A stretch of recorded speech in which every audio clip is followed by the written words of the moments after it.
If you ever find a door standing alone in the middle of a forest, don't touch it, don't knock, and whatever you do, don't open it.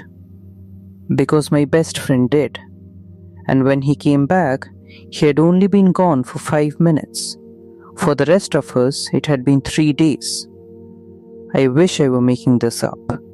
But after what happened in those woods, I haven't gone camping since.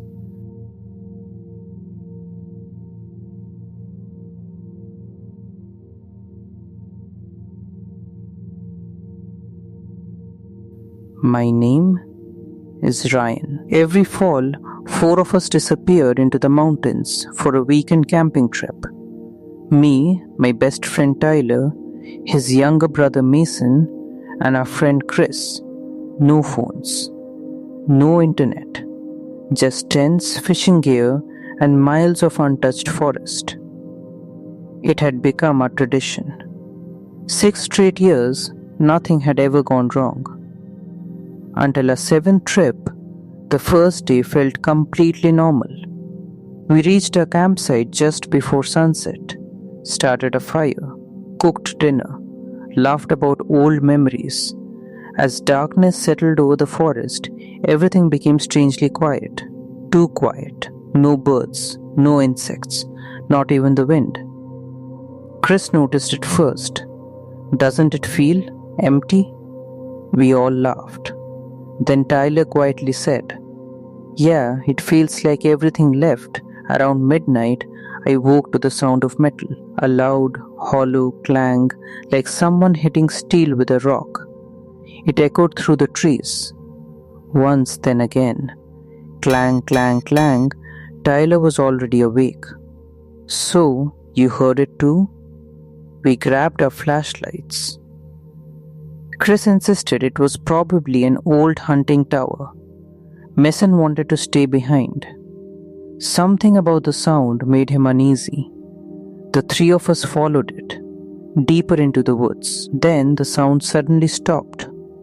The forest became silent again. Our lights landed on something impossible. Standing in the middle of a clearing was a door, not attached to a wall, not connected to a building, just a tall, rusted metal door, standing completely upright, by itself.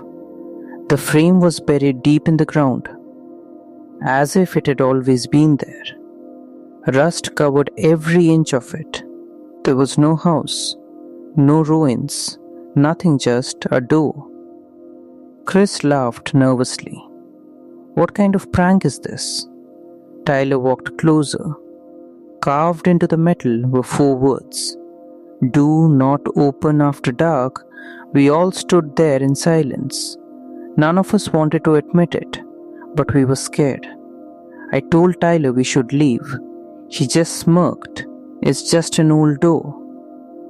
Then he reached for the handle. The metal felt strangely warm, even though the air around us was freezing. The moment his hand touched it, the forest changed. The silence became unbearable, like someone had muted the entire world. No breathing, no leaves moving. "Nothing," Chris whispered. "Let's go." Tyler slowly pulled the handle. The hinges screamed. The door opened inward. Behind it wasn't another room. It wasn't even darkness. It looked like thick black fog, moving, breathing, almost alive. Our flashlight beams disappeared inside it, like the light itself had been swallowed. Cold air rushed out, not normal cold. It felt old ancient. Then we heard whispering, hundreds of voices, speaking all at once, none of them understandable. Tyler took one step closer. I grabbed his backpack. "Don't." He looked back at me. His expression had changed, completely calm, almost hypnotized.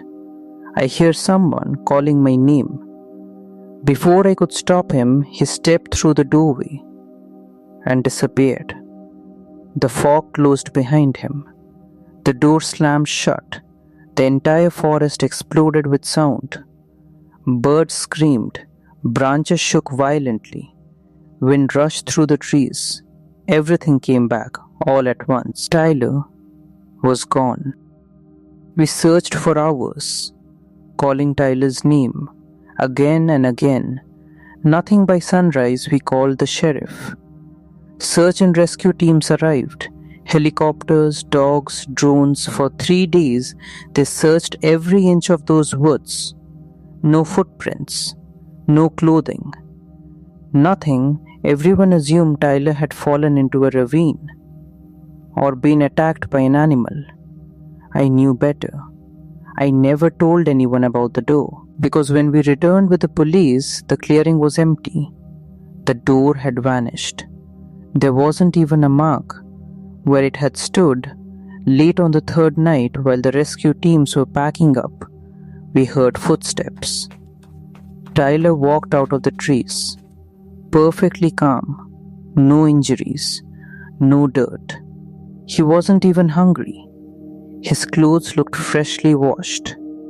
His watch still worked. He smiled.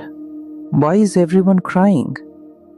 His mother hugged him so hard she nearly collapsed. The sheriff asked where he'd been. Tyler frowned. I walked through the door. I looked around. I came right back. It couldn't have been more than 5 minutes. Nobody said a word. The sheriff checked his watch. Tyler had been missing for 72 hours. At first, everyone blamed shock. But I knew something wasn't right. Tyler had changed. He barely blinked anymore. Sometimes he would stare at a wall for hours. Other times he smiled at empty corners or whispered to people who weren't there. Then came the dreams. Every morning he described the same place, a forest with no sky, no sun, only endless black trees and thousands of doors, each one standing alone, each one with someone waiting behind it. He always ended the story the same way. They kept asking me to open another one. A month later, Chris disappeared. No warning. His truck was found near the same forest. They searched for weeks.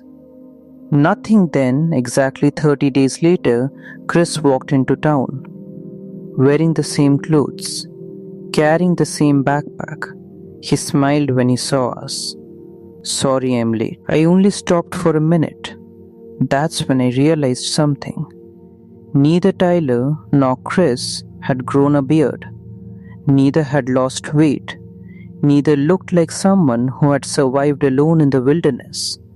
They looked untouched, as if time itself had ignored them. I couldn't let it go. 6 months later, I returned alone. I searched for 2 days. Just before sunset, I found the clearing. The door was back, exactly where it had been before. Waiting. This time it wasn't closed. It stood slightly open. Black fog drifted slowly from inside.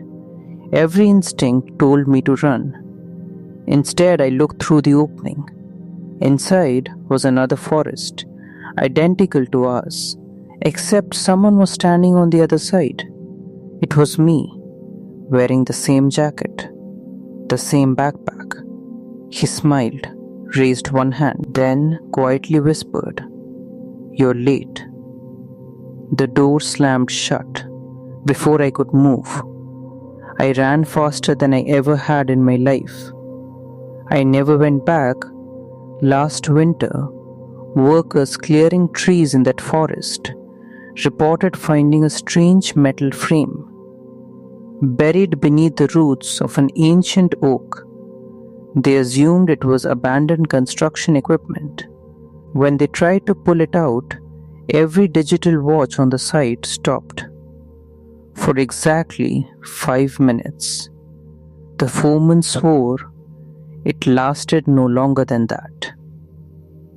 But when they finally reached the nearest town, they discovered something impossible. 3 full days had passed.